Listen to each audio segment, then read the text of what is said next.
6 months since they raided his 2 homes. And so they really wanted to get this on the record, right? And get the ball rolling with this case. But that does not mean that others had not been charged or had not been threatened to be charged in this case. So I do believe that charges will be forthcoming with others. And I absolutely do believe that people had pled out and really cooperated with the prosecutors. Yeah, the prosecutors saying the investigation does keep going. They're asking. That's very important. By the way, shout out to this lawyer who came on to try to explain. I think, I seen someone else say that, what Bradford Cohen said on Long Crimes. It's a possibility that maybe Diddy's co-conspirators are now unindicted co-conspirators, where they have flipped on Diddy and they have taken some deal, maybe some immunity, maybe some, they have some type of protection where they won't be pursued, but, they have to cooperate. That could explain why we're only seeing Diddy charged right now. Obviously, the possibility of a superseded indictment is still on the table, and that's just one of the things that we're going to have to see what happened. Really quickly. Joining me now is former prosecutor and MSNBC legal analyst Kristen Gibbons-Fedden. She famously helped prosecute the case against Bill Cosby. MSNBC legal analyst and former prosecutor Christy Greenberg prosecuted sex crimes as an assistant U.S. attorney for the Southern District of New York. And NBC legal correspondent Lisa Rubin is with me here on set. Let's talk about the charges, and I think related to the depth of them is that we just learned the defense is proposing a $50 million bond in an attempt to get their client released. Well, I think the fact that they're proposing a $50 million bond speaks to how serious the charges against Sean Combs are. So let's go through them from top to bottom. The first is a racketeering conspiracy charge. And I'm sure when some of our viewers hear that, their eyes glaze over. But essentially what that means is that By the way, it appears that we might have our own guest. Okay.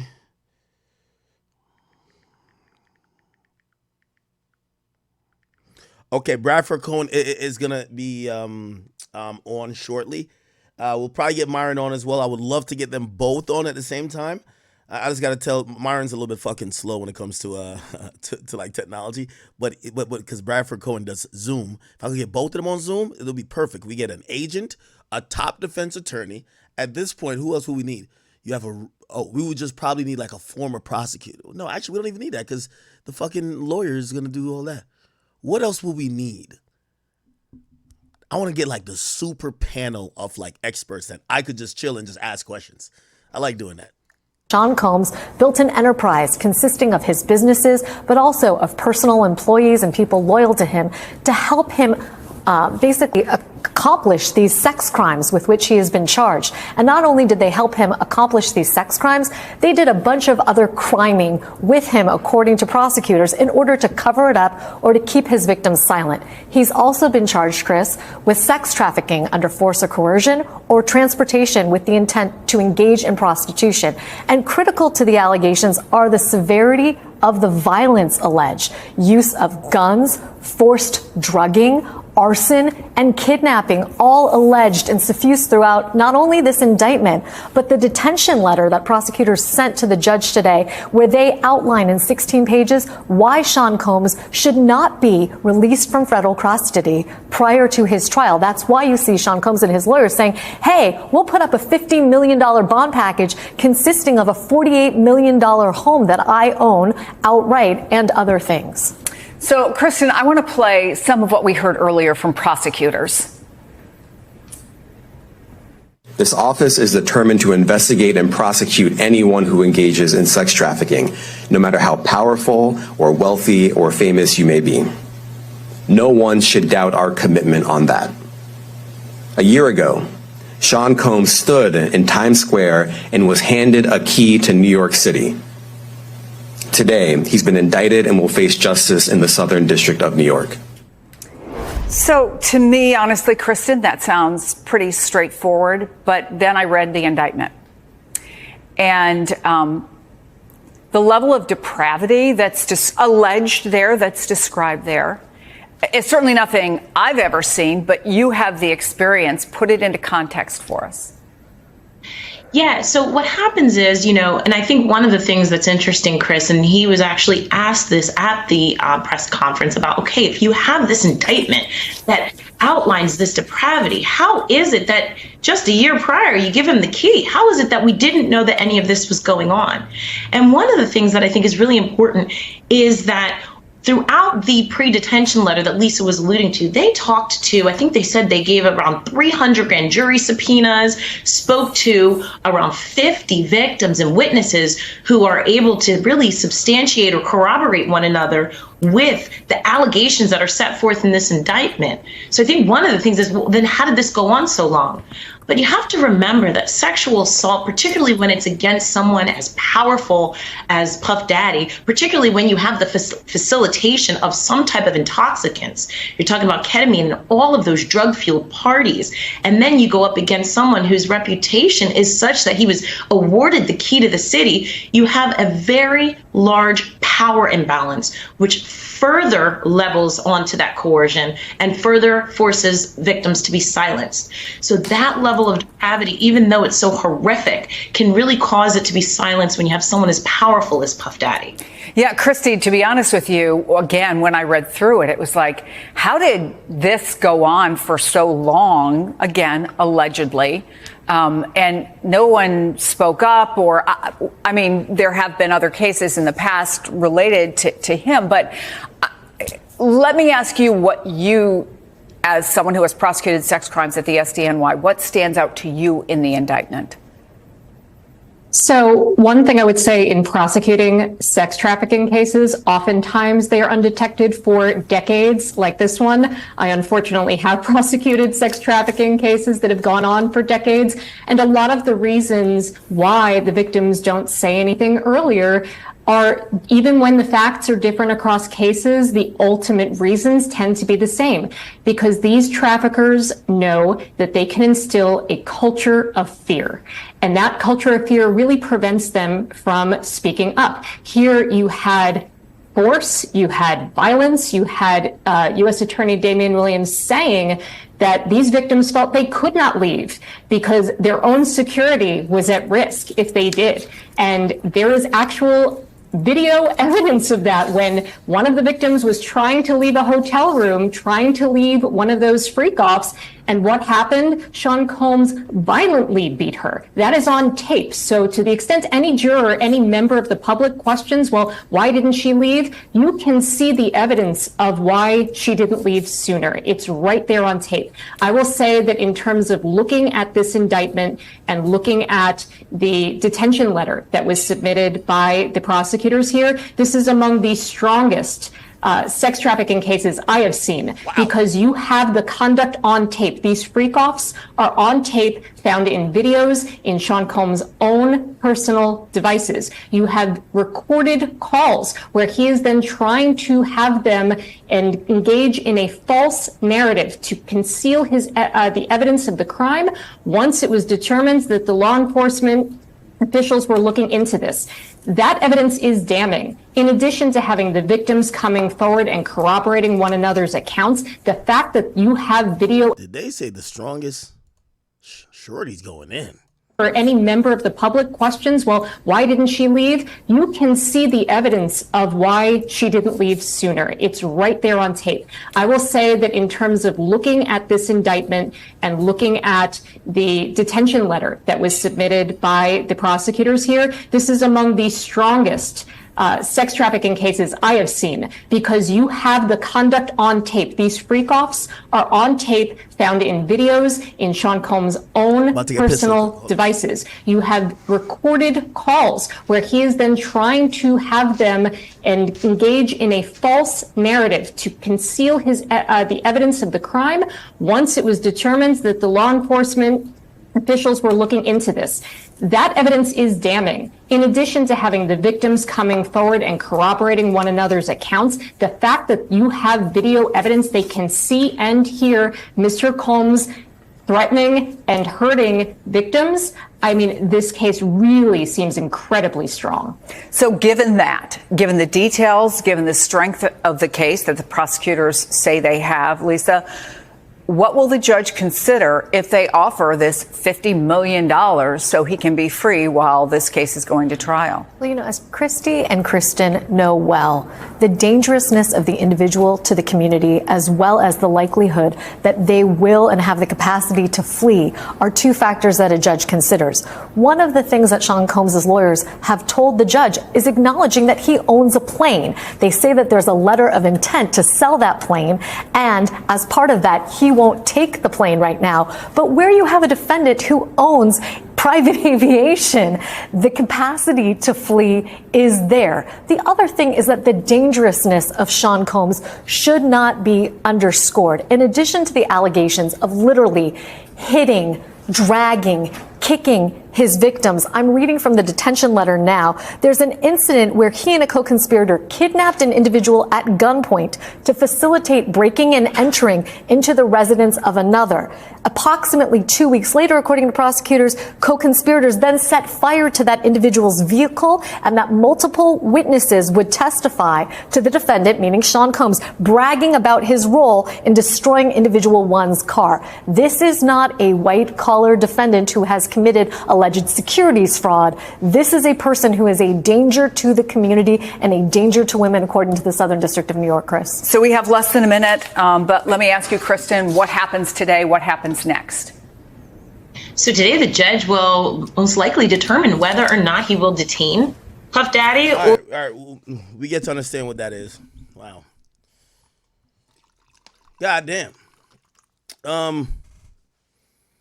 We're clearly still in this state of shock.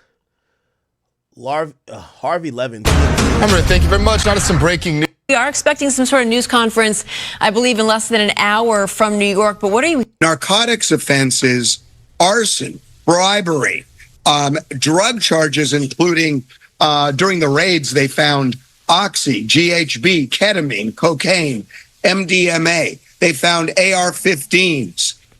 There is clear reference in this indictment to that Cassie video where she was brutally beaten at the Century City Hotel by Diddy in March of 2016. They mentioned that prominently in this indictment. Also, they mentioned these freak-off parties, these sex parties that Diddy had, and they say that he had pressured women into having sex with male commercial sex workers, freak-off parties, which they say he often recorded. So there are just a variety of charges here.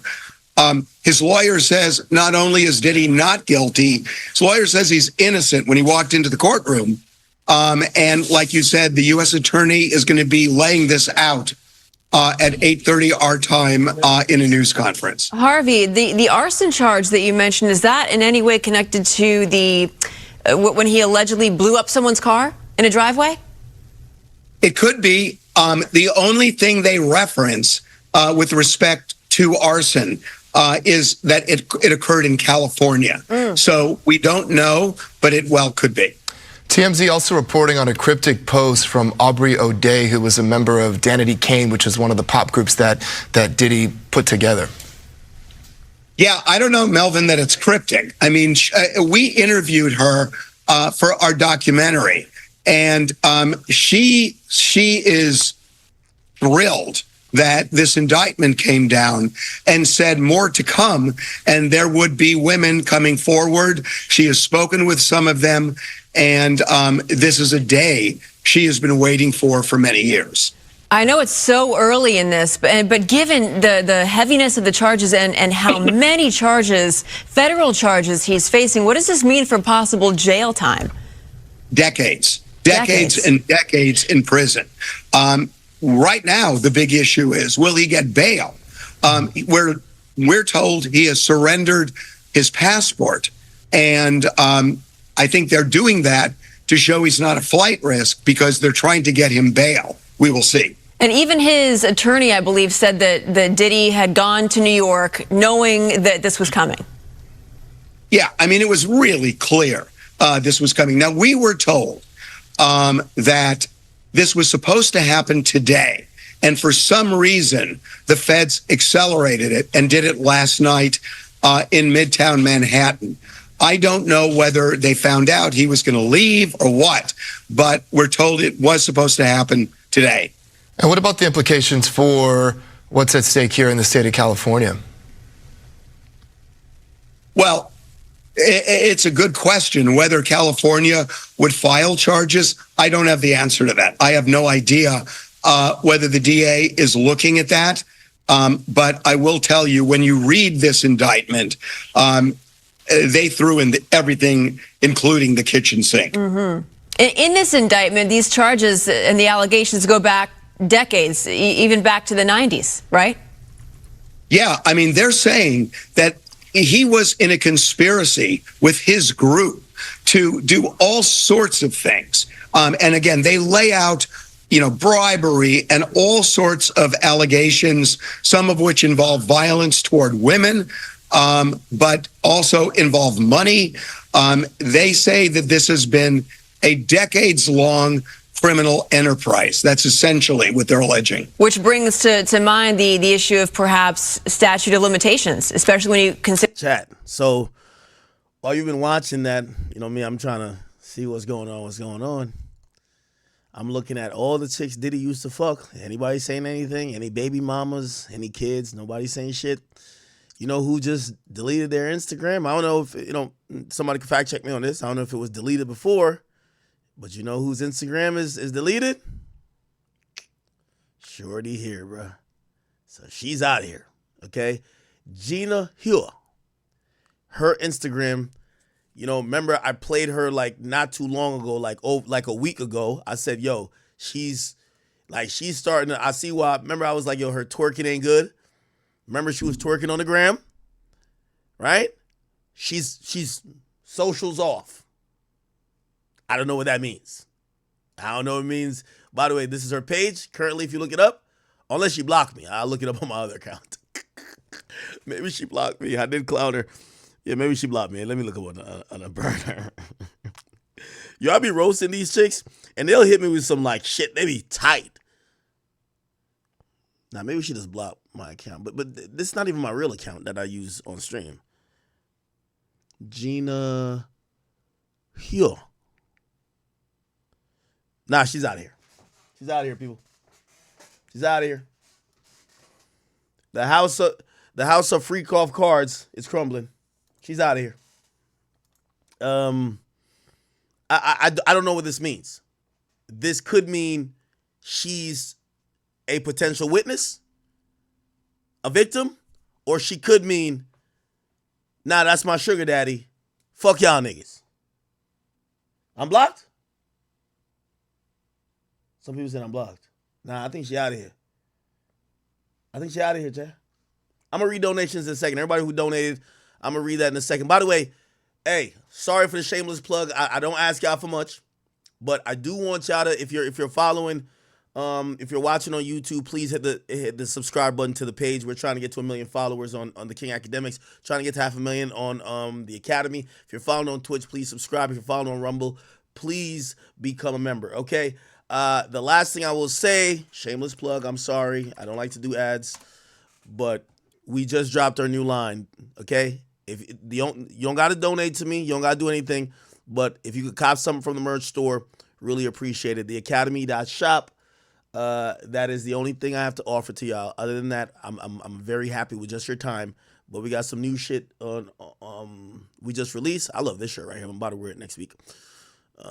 Still got a compromise shirt out here. Shout out to my boy Kenny. We got an air freshener for your whip. Got a mystery box. Got a keychain. You need that Scorpion keychain right there. Got the shirt popping.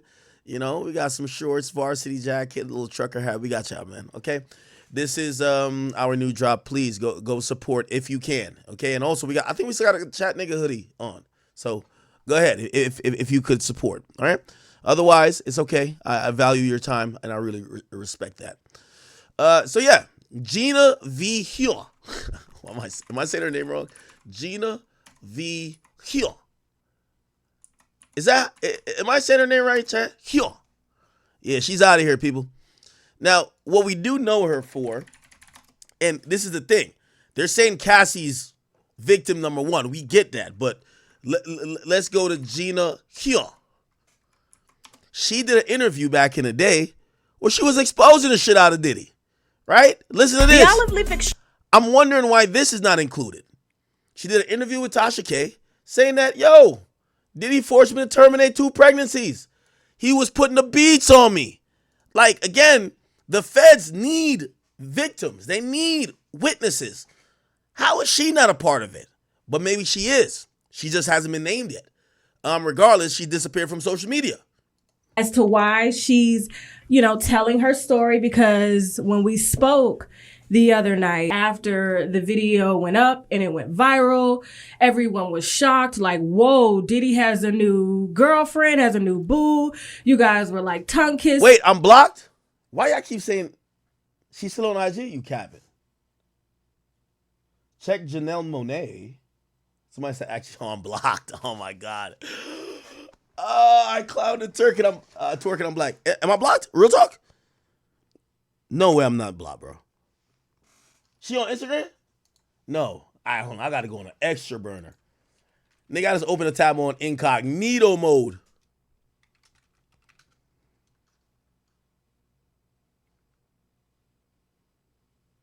Nah.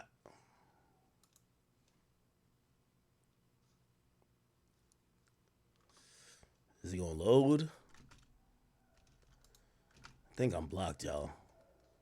I think Shorty hit me with a wild block button. Y'all hear Pluto upstairs crying like a bitch? By the way, Pluto about to get this he got implants into his foot. He about to get them taken out. Am I blocked? Oh, I'm blocked. Oh, she did me dirty, huh? It's all good. Thank you for blocking me. We're still gonna play this video. Somebody says check Janelle Monáe first. Let me look on her Instagram. What's going on there? Why Shorty block me for? I'm not the one that got your sugar daddy caught up. That's what she said.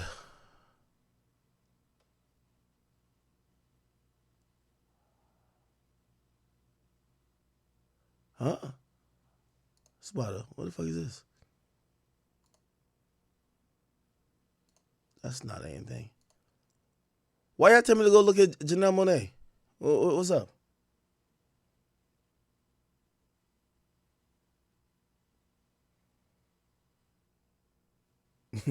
No, he had implants to stabilize his leg, but like, they're not permanent. Like, he's walking on it good, but we got to get them out because there's also lack of bone growth, and I think the implants are fucking it up, so they're gonna have it.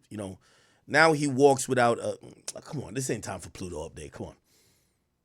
Nah, Shorty blocked me. Why she block me for?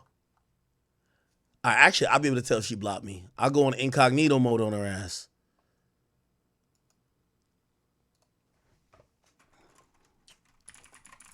Gina H. Wait, why incognito mode don't load the pages no more? Nigga, I will go on Safari. Yeah, let me go on Safari. Yeah, I'm not logged in on Safari. You know Instagram got that block now where they block one of your accounts, all your accounts is blocked. Like, they got the ill block. I ain't gonna hold you. All right, I just opened up a Safari tab. Gina V. H.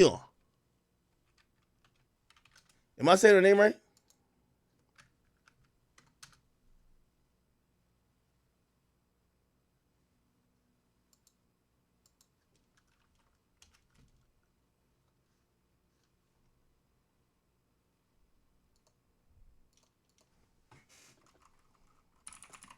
Yeah, nah, the new Instagram block is diabolical, nigga. Like, Gina V. H. Am I spelling it wrong? Huynh.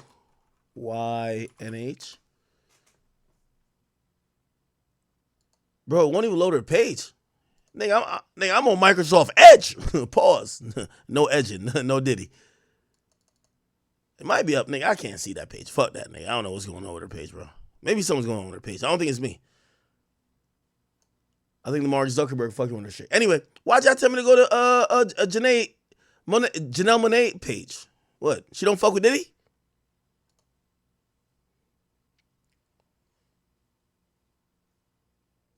So I'm blocked. I'm not fiending, nigga. Who sent in $100? Yo, Lord Hybrid. My boy got them bands, bro. Appreciate you, Lord Hybrid. Everybody spam up big W's to Lord Hybrid in the YouTube chat. He sent in $100. He said, bro, maybe Diddy was coming out with his own brand of booty lube. That ain't no fucking federal crime. All they got on Diddy is an AR-15 with a serial number scratched off and arson for burning up Kid Cudi's car. The rest is bullshit. Diddy gonna take it to trial. Well, if they so vehemently are going against what they believe Cassie is saying, it look like they would take it to trial. So we'll see. Okay. All right. Shout out to Lord Hybrid though. Okay. All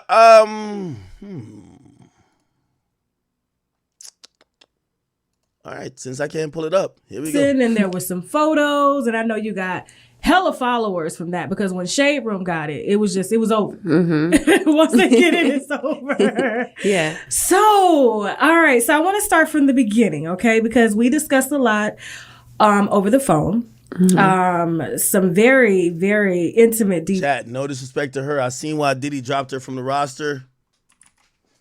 Yeah, I seen the twerk video. We all seen it. Once I seen the twerk video, I said, like that. Hey! Now I'm a real ass, rich ass from the go.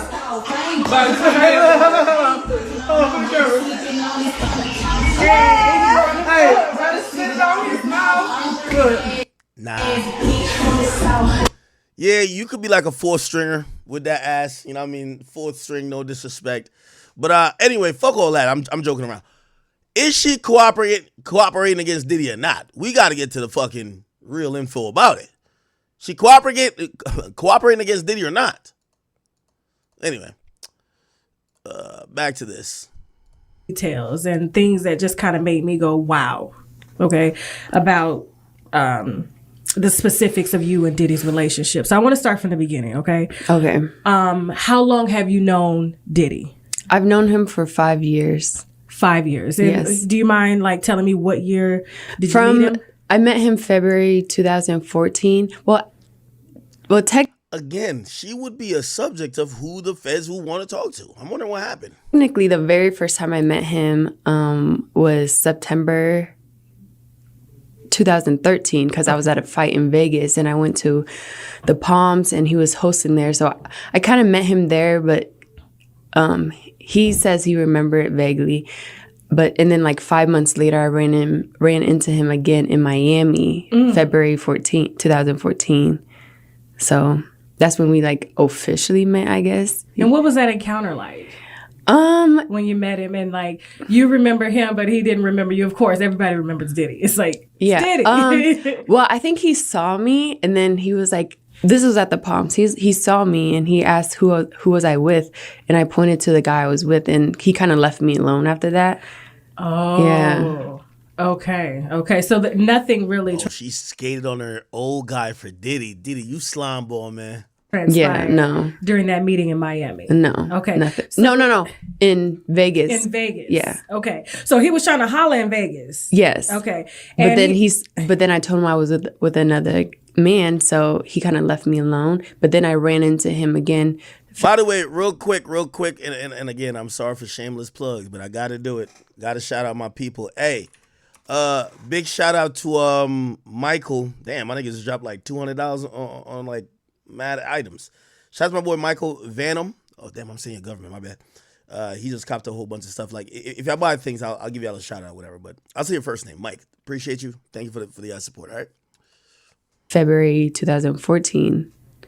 Okay. And this was in Miami? In Miami. All right. And so what was that conversation like in Miami when you guys met up again for the second time and you weren't with a man? I don't think when we met in Miami, I don't think he remember me from Vegas. Okay. He doesn't remember that. Okay. Until I told him. Oh. Yeah. Okay. So what did he say? It was like serendipity or something? He said he remembers it vaguely, but not really. So, but I don't know. I was with a friend. I was visiting a friend in Miami. She had moved to Miami from Nebraska, and I was visiting her. And we went out the night before I met him, so we were out all night, and me and her. Yo, chat, completely unrelated. Who cares about this? But I'm asking anyway because I'm just petty. Y'all think Diddy got riz, or like y'all think Diddy's rizzing these girls up, or he's showing out with cash, lifestyle, money, and using his name like I'm Diddy, right? Or you think he's saucing them up like, "What's up, girl?" You know what I mean? Damn. Like, you think he's kicking game, or you think he's just like, I'm Diddy, fuck out of here?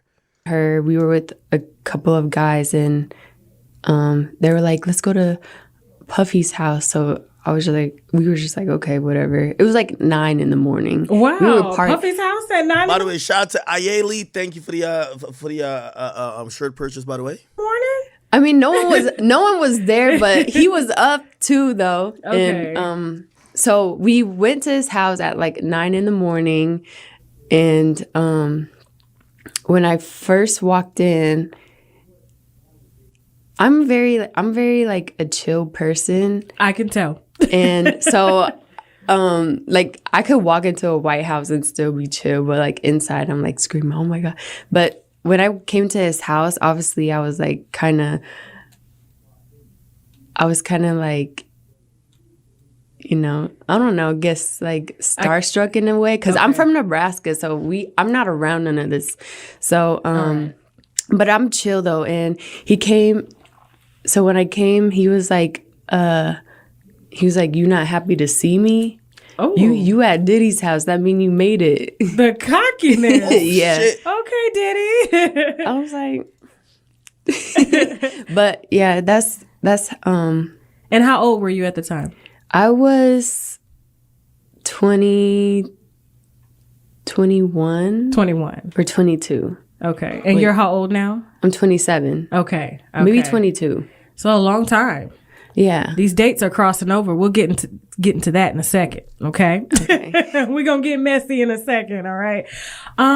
So you're at the house, you meet Diddy. So obviously he made you feel comfortable. Mm-hmm. Of course, we've seen it. Diddy seems to be this like very just kind of inspirational, always just kind of over the top, DJ Khaled kind of personality. Mm-hmm. And so I take it did you guys like hit it off during that initial encounter at his house, or did it take some time? No, not really. We were there probably for like an hour, I say. And he was talking to the guys that we were with. Okay. They were artists, so like they knew each other. Okay. So he was like talking to them most of the time, and then by the time we left, I had already gotten the car, and then he like walked over to the car and asked for my number. Oh. And so I gave it to him. How'd that make you feel? Diddy asking for your number? It made me feel, I don't know, it made me feel good, kind of, I guess. Really? You didn't see him as like this old pervert asking for it? No, not at all. I know, because I see a 50-year-old dude, I'm like, at your age?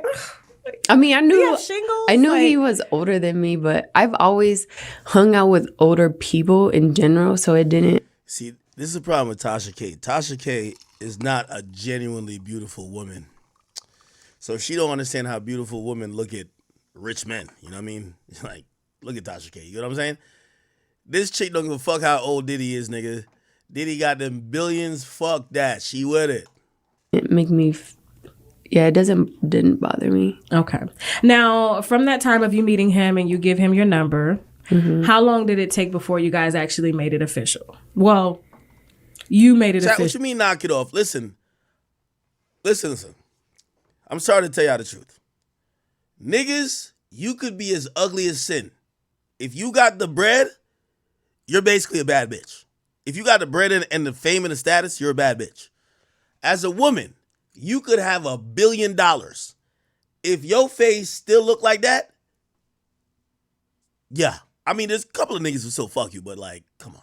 Like, you're not gonna get nobody else who's successful that won't fuck with you, period. Like, men and women are a little bit different. Like, come on, we all know this, right? Like, you know what I mean? women don't care that much about men looks as much as they care about men pockets. When it comes to men, we give a lot of fucks about how women look. Like, that's the number one thing. We rather a 10 working at McDonald's than a 4 that has a salary job paying $60,000 a year. Let's be honest, right? 10 working at McDonald's making $20,000 a year, or a 6 making $60,000 per year. Like, bro, come on. Like, you know, like, men and women, we're just different. Men, we love looks, we love beauty. Women, for the most part, they love status, money, all that shit. Come on, I don't gotta hit you with a red pill shit. Come on, stop playing. Issue, but he was off, of course, doing other things. The way these dates are kind of lining we up. never like, okay, let's be official. We never ever had that conversation. We just kind of knew, like, we just felt like we were together. Okay. So you spent a lot of time together. We did. Okay, so you were at the house. Yo, y'all think Diddy fuck on the first night? Like, real talk. Did you meet his kids? Mm-hmm. Wow. Okay. Now, when we spoke the other night, you said that things had gotten so serious that you became pregnant. Not once, but twice, correct? Yes. Okay. When was the first time you became pregnant with Diddy's child? The first time was October 2014. Okay. So this was like, what, a year after? No, not a year, but because I met him in February and then I got pregnant in October. Oh, so the same year. The same year. Also, I hate when y'all start getting on this righteous shit. Yo. I you know, this is I gotta pull up niggas y'all look up to. Jay-Z. Listen, there was a time Jay-Z was late 30s, Beyonce in early 30s. You know, late 30s, Beyonce in her mid 20s, right? You know what I mean? Bruh, stop with this. Oh, okay. Diddy, like, granted, if I don't know what age, actually, she probably just said, I probably missed it. Now, if Diddy's 50 and meets her at like 21, it's like, damn, Diddy, like, goddamn, bruh. But she a grown ass woman, bruh. Okay. By the way, also, here's a funny thing too. All of us, y'all talking about age and shit. Bro, I keep telling you, Shaq is hitting every 21-year-old alive. By the way, Shaq, you know you next, right? Shaq been fucking 21. Yo, y'all seen this picture? I didn't even mean to snitch on. I didn't even snitch on Shaq. This is just reality. Y'all seen this picture with Shaq, bro? Yo, Shaq is diabolic, bro. Shaq is like diabolic, bro. I gotta show you this. Like, there's this one joint. This girl, let me see. Hold on, I gotta show you this. Shaq, listen. Shaq make niggas like Diddy look like they ain't even trying, bro. The thing is, a nigga like Shaq, he a billionaire, so like whatever the fuck you talking about, it don't matter. He a billionaire for real. Like, Diddy ain't no more billionaire. Look at this right here.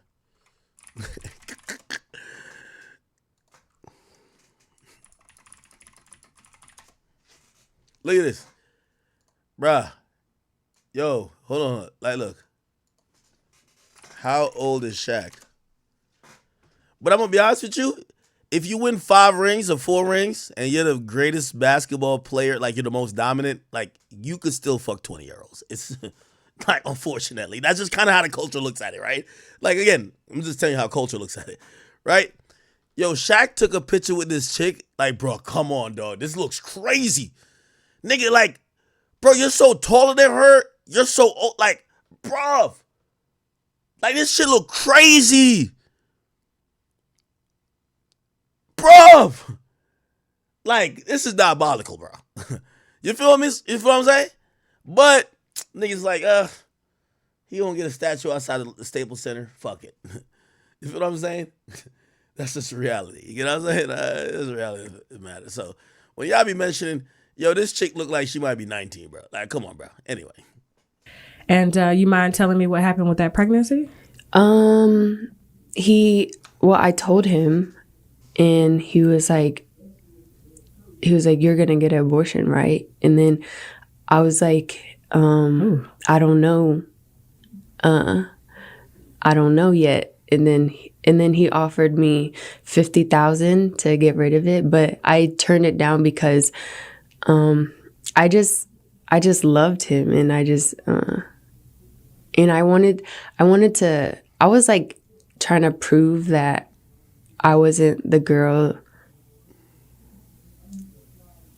that Was wanted with him for money. Okay. I just care about him, and I just wanted him to be nice to me. That's it. I was like, I don't want your money. I just want you to be nice to me. Whether you decide to keep the baby or not. Mm-hmm. So would it be fair to say that he was an asshole about it? I mean, offering somebody $50,000 to abort a baby, whew, he must really want it gone bad. I mean, in the beginning, like the first 3.5 years, he was, like the first 3-4 months, he was really nice. But then after that, he started being an asshole. So like I say, like the first 3.5 years, he was like mean to me. So when you say mean, describe it. He was abusive. He was like always belittling me, and always like, he was like mentally, emotionally, and physically abusing me. Keywords, y'all. Diddy. Mm-hmm. It's not the first time we've heard that. Mm-hmm. There was an incident, of course, with Cassie, where reporters are saying that the police were called because they got into an altercation. I think it was like 2 or 3 years ago, if I'm not mistaken. Tell me some of the things. This is funny as fuck. My bad. Y'all see the shit we just posted? Yo, tell me why Shaq is online. Shaq said, "Nope, it's not the kid." Wait, hold on. Let me see if I can. Wait, where is it posted? Shade Room, 23 minutes ago. Shaq said, "Nope, not the kid." Could somebody tell Shaq, yo, you 50-something, nigga. You can't call yourself a kid no more. Like, I ain't gonna lie to you. Like, I'm about to say the same thing with Drake. Yo, Drake, you finna hit 40. You're not the boy. You're the man. You're a grown-ass man. Shaq, you 60, nigga. You're not the kid. Okay? You're the grandpa. Nope, not the granny. Not the grandpa. That's what we want to see. Also, I'm going to be honest with you, I still think it's Shaq. He said it, not him. Nigga, I'm pretty sure somebody going to zoom in, nigga. That's a Diesel Superman tattoo on a nigga arm, bro. Like, come on, man. The fuck you got? Yo, let me stop, man. Before Shaq DM me again. Did I ever tell you Shaq DM me? Talking crazy? The whole time I'm like, yo, Shaq, shut your stupid ass up. Yo, Gilly called me and was just like, yo, bro. Yo, Shaq got paid. Yeah, I be snitching. Yo, Shaq, you know I snitch on you, even though you're a cop. They said, it told me that Shaq got paid killers in LA on his payroll. I'm like, oh, okay, all right, I'm gonna apologize. Oh, man. Shaq, you ain't shit. You know you next, though. That's facts.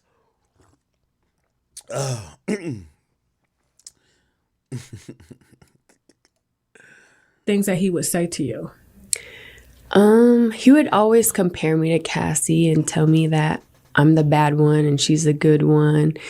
And he was with both of you guys at the same time. Yeah.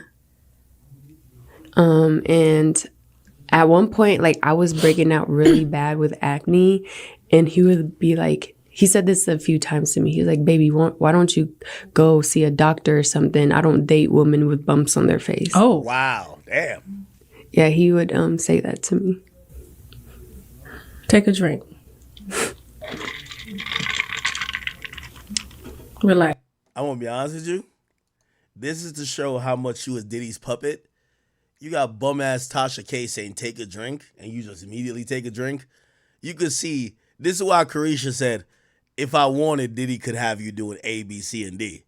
Because the fucking interviewer is just telling you what to do, and you're just obeying. And he would be like, he said this a few times to me. He was like, baby, why don't you go see a doctor or something? I don't date women with bumps on their face. Oh. Yeah, he would say that to me. Take a drink. Oh, shit, look. Immediately. Relax. Okay? I can tell this is bringing up a lot. We have some tissues. Thank you, Jasmine. Okay. So, of course, that is very, humiliating, especially when you love someone and they tell you that you're not good enough for them. He would like call me names like he would call me a hoe every single day. A hoe? Yeah. I hate when females say this because, like, that's like a different subject. Like, wait, were you a hoe? Like, was he lying? Like, I get it. That's not like a dope term, but it's just like, were you doing whole shit? Were you fucking other? Why would he call you? Not that he had a reason, but like, in his mind, what do you think prompted him to call you a hoe? Now that I think about it, I think. Oh, okay. Hold on. We're getting you some tissue. I don't want you messing up your makeup, okay? You look gorgeous, okay? Thinking back now, I think he did it because he wanted me to feel low about myself, like, so that I stick around him because, like, no one would, I don't. Oh, shit. By the way, shout out. Ooh, damn, y'all been going crazy. Travell, appreciate you for the merch purchase. Gina H. Oh, damn, homie dropped like $200. Appreciate you, my nigga. Like, real nigga bought 6 items. God damn. Everybody, big W to my man. I don't give up his full name, but Gina H, like, he went crazy with the merch. Nando, appreciate you. Isaiah, appreciate you. Lazarus, I think that's my boy who do all the edits. If you're wondering who do all the edits for my off the record and certain other things, my man Lazarus. Shoot to my man Lazarus. No, I just feel like he'd try to I was naive and young when I met him, so I feel like he tried to take advantage of that and manipulate me. Mm-hmm. It made me feel low about myself. Mm-hmm. And I guess that's where, obviously, at least with her, it doesn't look like Diddy wasn't dating her on their age or nothing like that. But do y'all think that's an actual thing where, like, okay, all right, Diddy's a mogul. He might have been 50 or whatever, close to 50 by the time he met her. Definitely within his own and, like, super successful. She's insecure a bit. She doesn't have anything. He's offering her a way of life. He's kind of telling her how other women are giving it up and, probably leveraging that against her. She's feeling insecure. She's feeling like she got to... Do you feel like that's, like, manipulation? What do y'all think? I think that's manipulation? Because her demeanor kind of gives off the, like, I'm trying to please, like...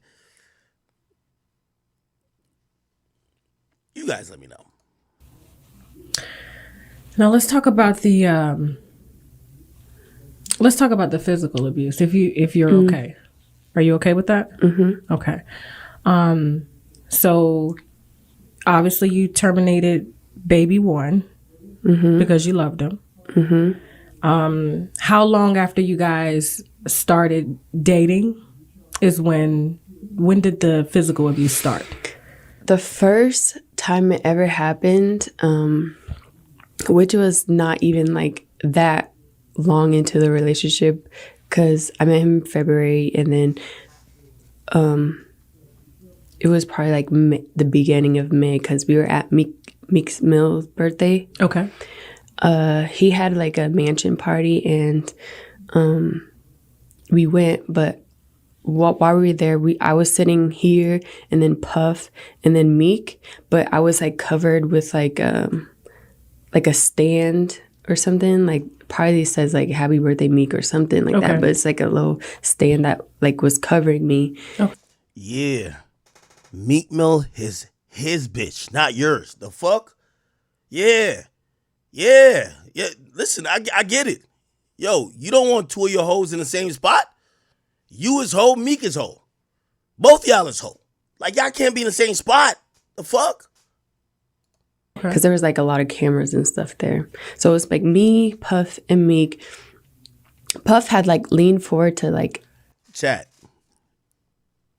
No homo, but who y'all think Diddy probably fuck with more? Her or Meek? Who y'all think? I ain't never seen a video with Diddy saying to her, "You doing it, mommy. You deserve it. I like you when you be scrapping and scraping, mommy." I never heard that. I heard,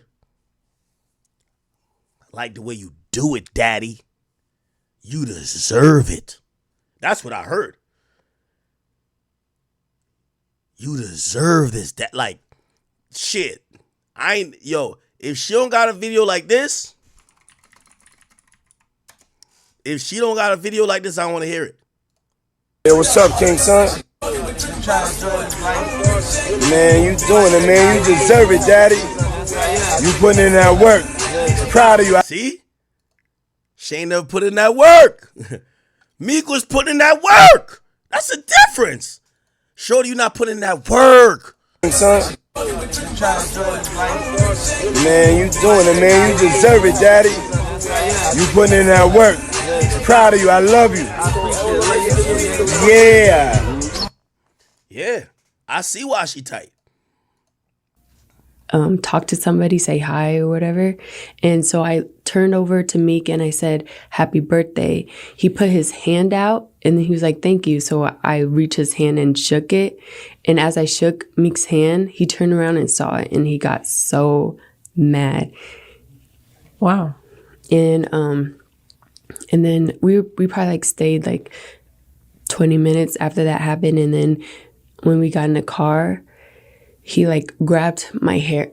We were in the one of those Escalade trucks. Okay. So I was sitting on this side, he was on the other side, and he like grabbed my hair and like cussed me out for doing that. He was like, "Why the fuck can I cuss?" Yeah. He was like, "Why the fuck you shaking his hand for?" Like just saying so stuff it like was that. I just was like a jealous rage. Yeah, I was like, I was just saying happy birthday, nothing else. I think he thought I was trying to be sneaky behind his back because I like reached over when he like leaned forward to talk to somebody else.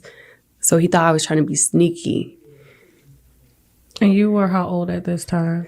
I was 22 probably. Whoa, okay. Wow. Young, but still.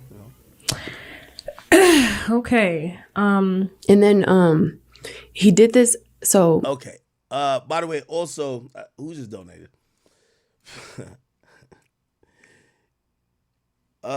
Story to tell. Thank you for 5 and say, "Yo, Shaq is not next because he changes those women's lives. Diddy ruined those women's lives. Shaq gives up. Damn, nigga, you sound like you got a personal story like Shaq fucked you." He said Shaq is not next. Shaq changes women's lives. Diddy ruined women's lives. Shaq gives out $250,000 care packages. Does he? Because Shaq hit up three of the girls I've dealt with before. I would have told him, go get that $250K. We need that. Need that. What? Shaq giving out $250K care packages? Okay. All right. Wait. Oh, this is not the lead attorney. The lead attorney's paralegal says she didn't delete her IG act. She fucking blocked you. Justin Clark, thank you for the 10. He says, "Yo, Ack, the freak off must have smelled ungodly." Yo, everybody describe what you think the freak off room smelled like right after the freak off ended. The best one, I don't know, I'll give something to, or we'll give a free shirt or something to. What do you think the freak off room must have smelt like immediately after the freak off? Baby oil? Baby oil don't got no, does he have a scent? Somebody said butt, pussy, cocoa butter. Somebody said Baduzzi, fish, hot dog water, garbage truck juice.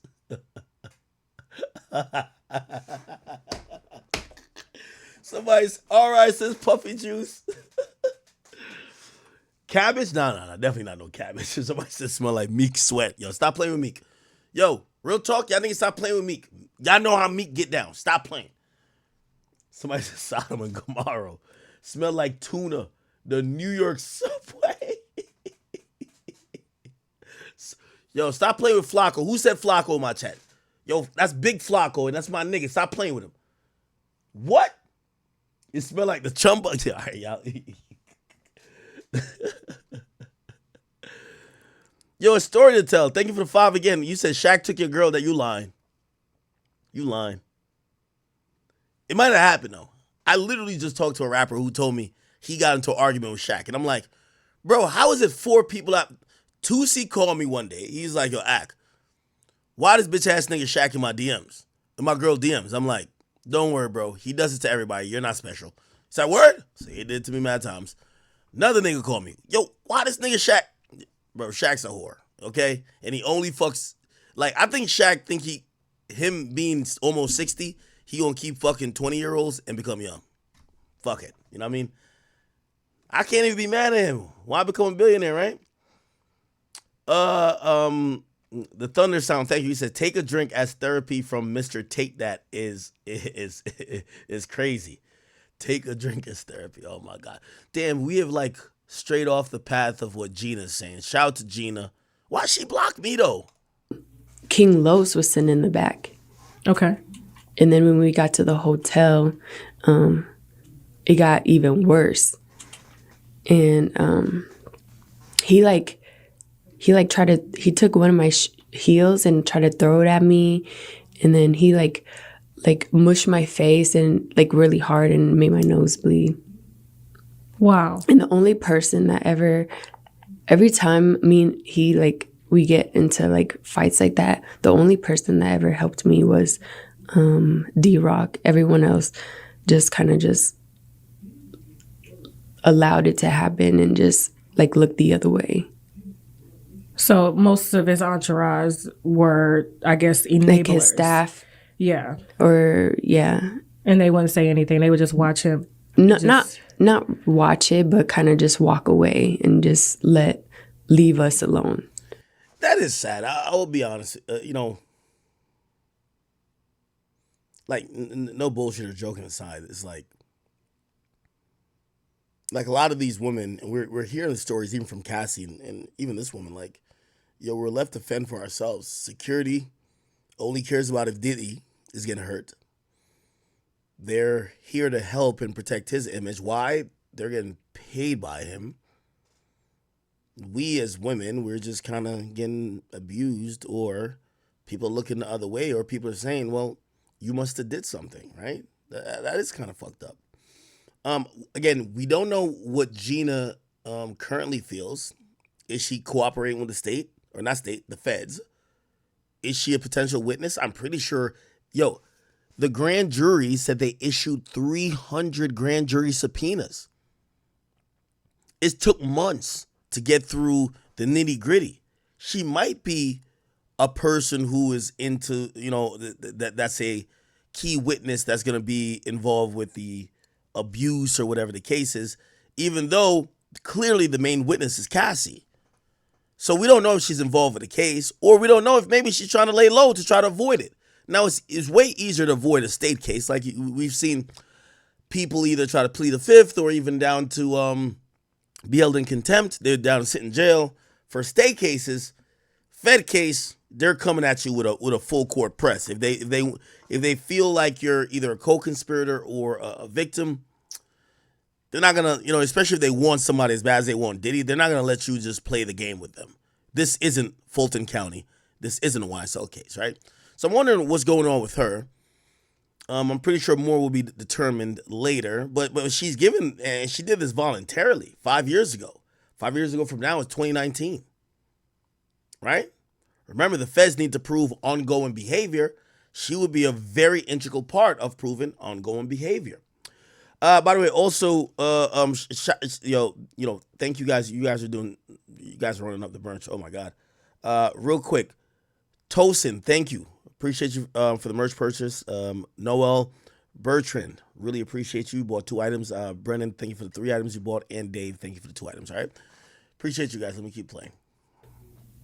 And not really step in to stop. Wow. Now, what made you stay? Because obviously there's baby number 2. Money. Now, Chad, I don't fuck with gold diggers either. But I don't know if we should call these women gold diggers. Bro, this girl, like, no disrespect to her.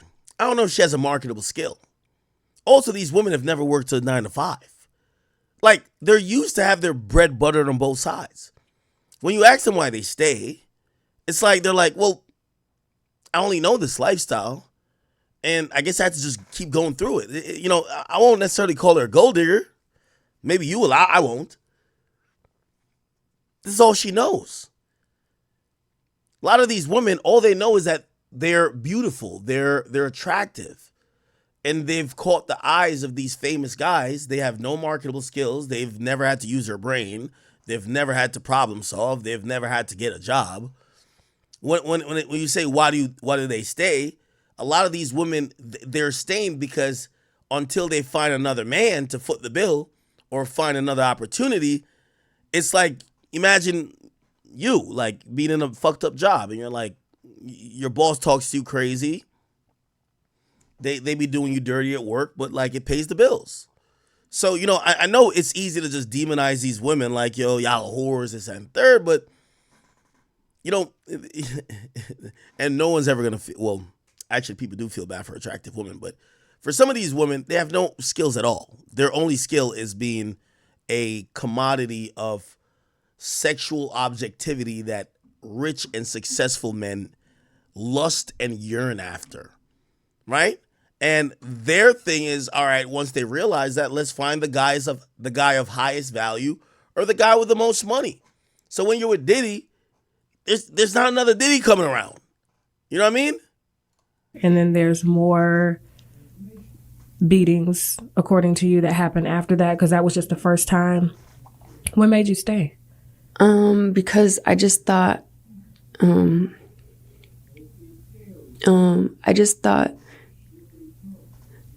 that he was only being like that because he loved me.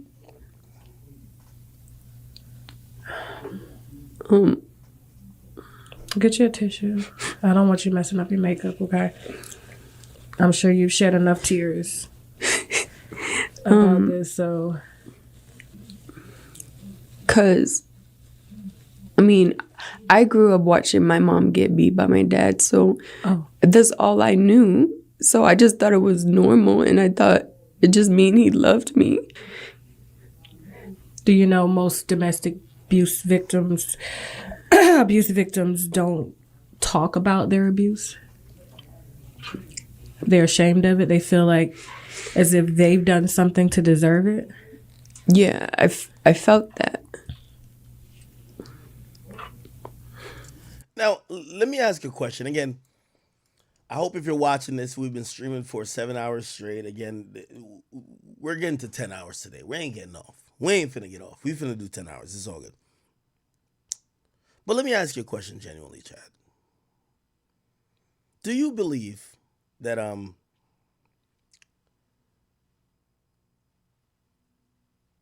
you know, in judging Diddy, it's some of these things are clear to me. Diddy believes in a harem. He doesn't want to be with one woman. He wants to have his different flavors. He wants to mix and match. He wants, you know, sometimes to be able to just exercise power and control, to be like, hey, this is a woman that I could have sex with any time, but I want that guy to have sex with her.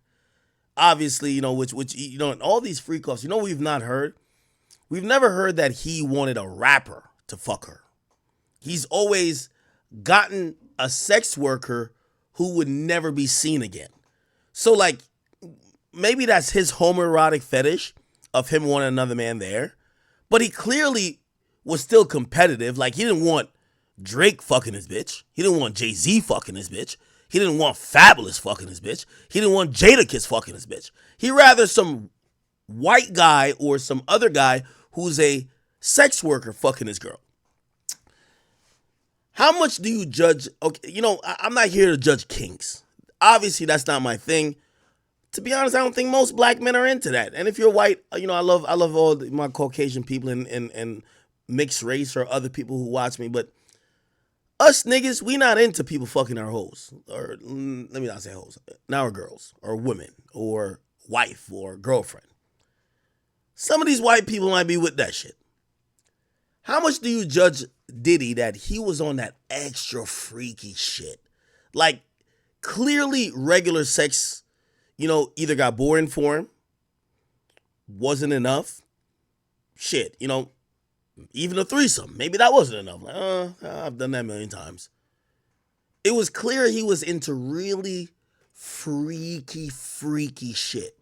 How much do you judge him for being into freaky shit as opposed to you just analyze whatever you've heard about him to be, hey, it's not about how big of a freak you were.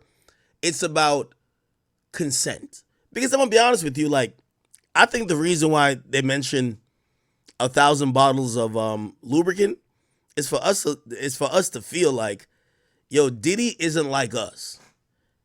Like, bro, there's nobody in here that has a fucking 1,000 bottles of lubricant on hand. Like, we if you could cognitively remember going through 1,000 bottles of lubricant, like, you're a fucking freak too. What? So part of that is to kind of like shame Diddy on a kinky, freaky level. And that adds on to the real meat and potatoes, which is, did Diddy do things against these women's will? Number one is consent. Did he abuse them? Did he force them to do things by coercion, by, threat of financial incentive or whatever? That's what we should be caring about. If Diddy likes to lick toes, with all due respect, we shouldn't care. If he likes to lick asshole, we shouldn't care. If he likes to, whatever weird shit he likes to do, we shouldn't care, right? If he's a nigga that his kink is to suck a nigga's dick who just put his dick in some pussy, whatever, that's weird, obviously. But like, whatever his weird kink is, we shouldn't care. We only should care about, is everything consensual? Are you abusing these women? Is everything on the up and up? But these days we are judging him on the weird shit, right? Like, we're like, bro, like, what type of nigga goes sits in a corner on a desk and films another nigga fucking his bitch? That's kind of weird. That's some weird nigga shit. Like, we don't know. I don't know no nigga who do that. No black niggas. Let me just correct it. I don't know no African Americans or black people who just go sit in the corner and jerk off while your girl getting donkey fucked by another nigga. So, unfortunately, I guess for Diddy, we're not only judging him in the court of public opinion. Remember, again, the court of public opinion. We're not only judging him on consent, which that should be the thing. Consent. Are you abusing people? Are you, these things that are laws? We're judging this nigga because he got 1,000 bottles of lubricant. He's super freaky. He's letting other niggas fuck his girl. We are judging him because of that too. Let's be honest. We are, right? We are. My dad, so that's all I knew. So I just thought it was normal, and I thought it just mean he loved me. Do you know most domestic abuse victims don't talk about their abuse? They're ashamed of it. They feel like as if they've done something to deserve it. Yeah, I felt that.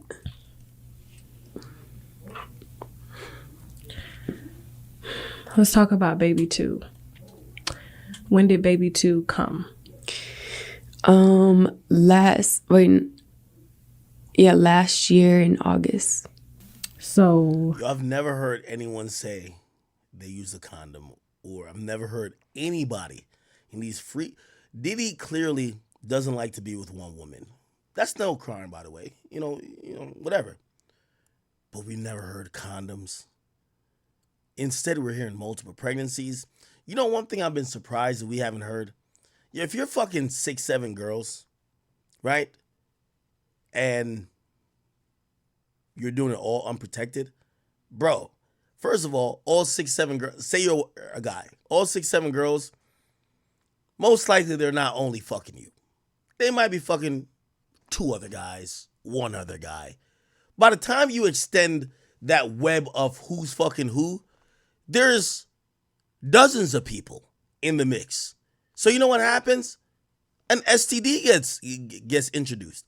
One thing we haven't heard is anyone accuse Diddy of STDs or anyone admit to STDs, which obviously that's embarrassing for the person who would have to admit it. But that's one thing I'm kind of surprised. I'm like, so we ain't never hear about Diddy. Like, we're hearing about Diddy impregnate you multiple times, which clearly leads us to believe he was having sex with you unprotected all along. But he's never been monogamous to you. He got mad at other girls. No STDs? All right. Talk about that conversation. You're pregnant. You tell him. And this is obviously after 6 years of you guys being together. And mind you, it wasn't my fault that I got pregnant. I told him, because I have like this period app and it tells me when I'm ovulating and stuff. So I told him that I'm ovulating, so don't do it. But he just did it anyway. And then I got pregnant and he like, okay, just get an abortion, like no hesitation. But this time was harder for me because I had been with him for so long and I was like really in love with him and part of me wanted to keep it, but he didn't want it. So we had agreed to get it, but I only agreed to it because he told me to. And then we went to Turks and Caicos like a couple days later.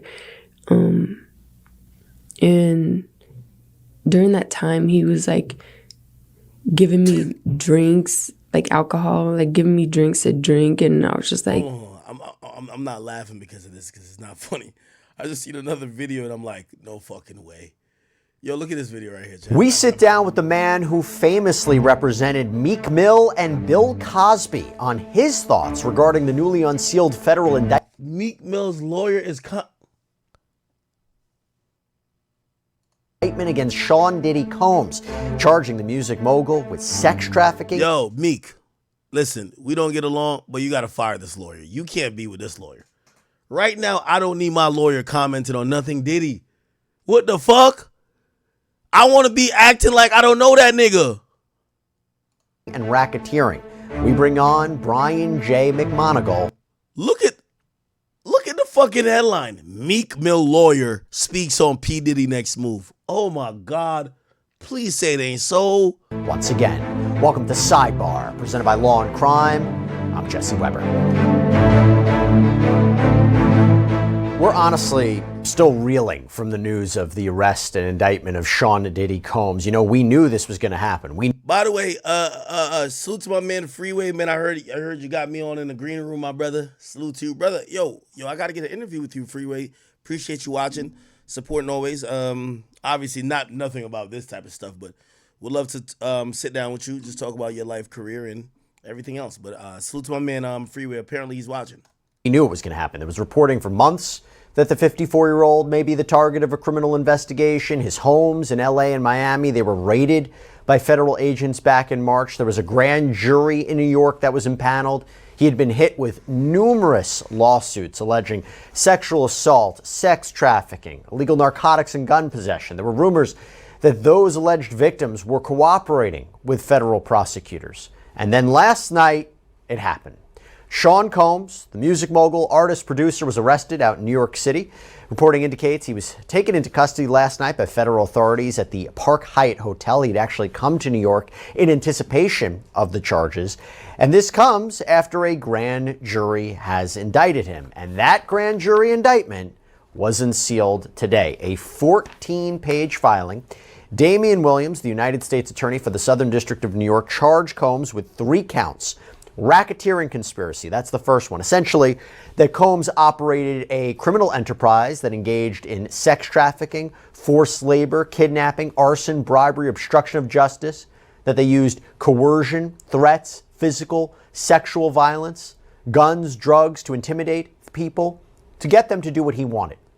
And there's a large discussion about freak-offs when he would allegedly threaten and lure women to engage in sex acts. Freak-offs is the craziest shit I've ever heard. Yo, chat, is there any video of Diddy saying freak-off? Like, you know what the word freak-off kind of like almost suggests, right? Like, you ever had, like, yo, this is a joke off. This is a something off. It's like, we're gonna find out who's the best, who's the ultimate, right? Like that's the image I get.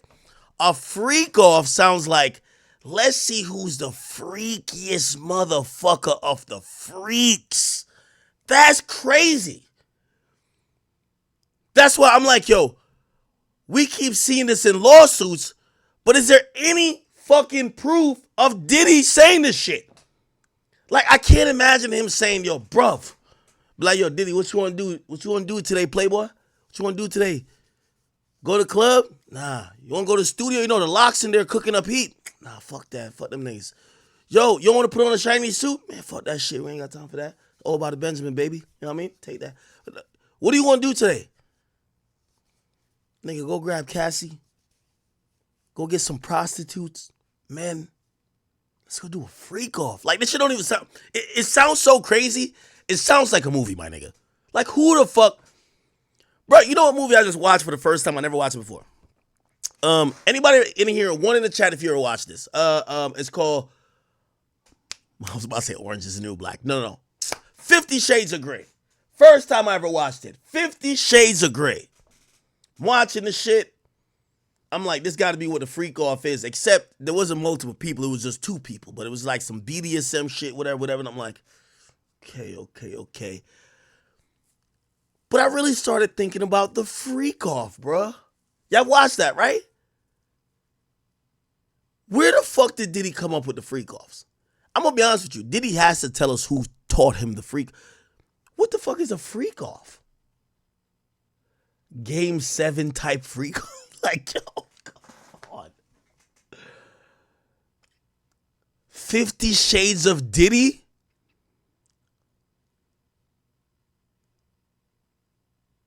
Fifty flavors of lube. You know Diddy had the, you know they got the lube that's like, it's eatable, right? You ain't hear about it? Actually, I just made that up. I don't know if it's true. But he definitely probably had like flavored lube, all type of shit. God damn it, man. Acts with male commercial sex workers. He's also charged with sex trafficking of a victim by using force or coercion or fraud to have that person engage in commercial sex acts. And he's also charged with transportation of people for purposes of prostitution. And these are 3 very serious felonies that potentially, you're looking at potentially 15 years to life in prison. That's what we're talking about here. By the way, as we sort through all these legal filings around Sean Combs, and there's a lot to get into, can I just take a quick second to tell you guys about something positive? Yeah, some force women and, men. It's going to be a war. On right now, Brian J. McMonigal. Thank you so much for coming on, Brian. Really appreciate it. Thank you for having me. It's Meek, my lawyer. So, your reaction, is it what you expected? It was, and yet reading it took me back a little bit. It's quite stunning that he's been charged with a racketeering crime. When you think of RICO, you think of a lot of things, and you don't usually think of entertainers. But here we go. And it is rather staggering in terms of the accusations. You're talking about sex trafficking, you're talking about kidnapping, forced labor, and the like. And it's going to be a war. The charges couldn't be more serious. My guess is the government will seek pretrial detention, as they often do in cases like this. And he's got a really great lawyer, and he's going to need one. And we'll get to that pretrial detention because that is what prosecutors are moving forward with. But the racketeering, right? So you have this idea that he is leading this criminal enterprise. It's not like it's Sean Combs LLC, it's a group of people, right?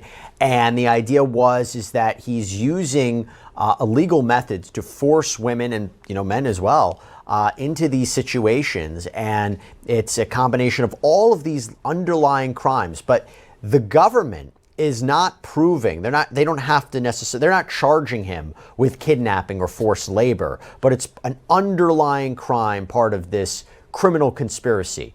How tough is that to prove? I mean, we know R. Kelly in New York, in the federal context, was charged, was found guilty, sentenced to 30 years in prison. But how tough is that to prove? You know, RICO has always been an amazing tool for prosecutors, supposedly an easy lift. But when you look at it a little bit more carefully, the first thing they're going to have to prove is a criminal enterprise. Was this really a criminal enterprise, or was this simply a legitimate business that did some pretty despicable things, for lack of a better way to describe it? And the government's got to prove two predicate acts in order for there to be a racketeering conviction. So they've got a high burden of proof, but they've used a statute that time and time again has ensnared a lot of people and convicted a lot of people throughout the country because of its breadth. It is extremely broad, but it is not without limits. And so talk to me about ways you think that he would defend against this, because these allegations are quite stunning. We dedicated a full episode to breaking down this indictment, but you have everything from this idea of all of these ways that he was using sexual violence and physical violence and intimidation against these people to do what he wanted. And I want to break down something for you. So in this separate letter from the prosecutors to the judge, were they asking for his bail to be denied, or he not be granted pretrial release? I want to list some of the evidence that they say they have, because this indictment, although it's comprehensive, is a little bare bones. So they say the government has conducted interviews with over 50 victims and witnesses, many of whom saw or experienced the defendant's abuse. Many of those witnesses corroborate one another, and their accounts are similarly consistent with the other types of evidence discussed below. The government only expects that number to continue to grow, given that the investigation, which is now public, is ongoing. The electronic evidence is vast. The government has sought and obtained numerous search warrants for such evidence, in addition to obtaining evidence voluntarily from certain victims and witnesses. Setting aside devices seized in connection with the defendant's arrest, the government has obtained over 90 cell phones, laptops, cloud storage accounts, as well as over 30 other electronic and storage devices such as hard drives, thumb drives, cameras, a surveillance system. This electronic data comes from the defendant himself, as well as co-conspirators, victims, witnesses, and chronicles much of the defendant's criminal activity as it occurs. So that feels really tough to defend, but what do you think some ways that you're going to see his defense attorneys fighting back against this? Yeah, besides that, Mrs. Lincoln, how'd you like to play? It is going to be really difficult to defend. But I think what you're going to see is a rather calculated effort to break it all down. Number one, was he involved in the specific acts? Are there buffers, to use the Godfather analogy? Were these sex workers, or were they victims? Were these people being compensated and paid for their time? Were they voluntarily taking drugs, or were they being drugged? The difference is like the difference between lightning and lightning bug. And, if the defense can find some symmetry in those talking points to say, hey, listen, bad behavior, horrific behavior, but everybody came into this thing with their eyes wide open. They got paid for what they did, and they left compensated. I think that's the only way you can defend it, because the video, particularly the one that we all saw in the hotel, is pretty hard to stomach. And a lot of this stuff is going to be hard to stomach. The seizures that occurred at his multiple homes with, AR-15 assault rifles that have obliterated serial numbers, tough to defend.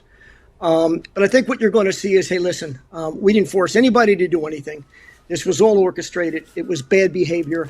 But nobody did anything against their will. And then it's a cross-examination exercise. And they got to hope they get a little bit lucky with one or more of these eyewitnesses in terms of maybe giving false statements or something like that. Otherwise, they're in for a long haul. Do you get the sense, even though there are no specific alleged victims named in this indictment, and they're not named in the letter as well, do you get the sense that this indictment is based upon maybe entirely, Cassie. the accounts from the people who have already sued him. So Cassandra Ventura, Rodney Jones, Joy Dickerson Neal. He's facing so many different charges, and so many different complaints. Somebody who's been following it for a while, I saw overlap.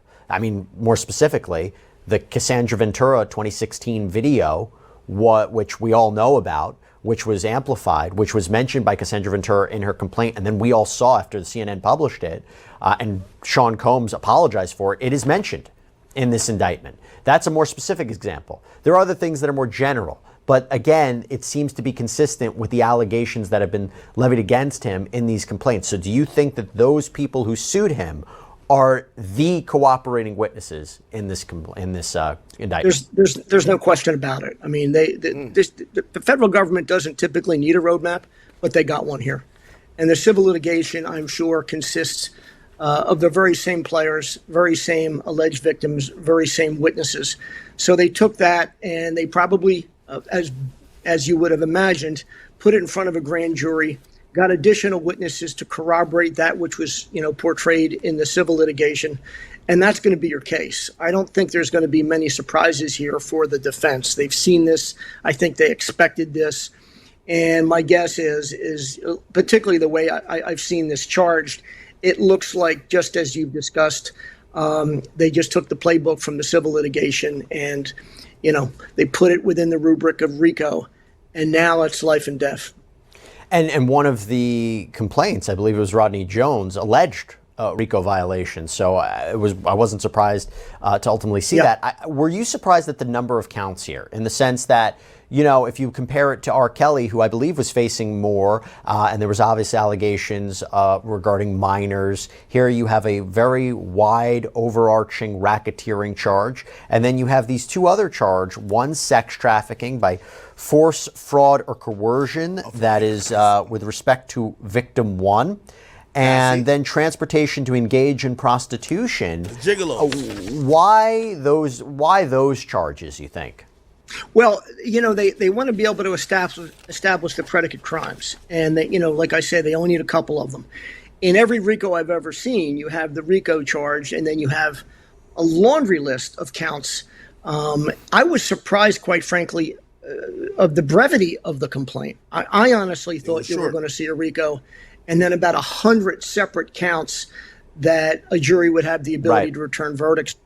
So they didn't. Yeah, I heard a lot of people mention tax evasion. They thought maybe there was some financial. Obviously, we don't know if that's even a thing.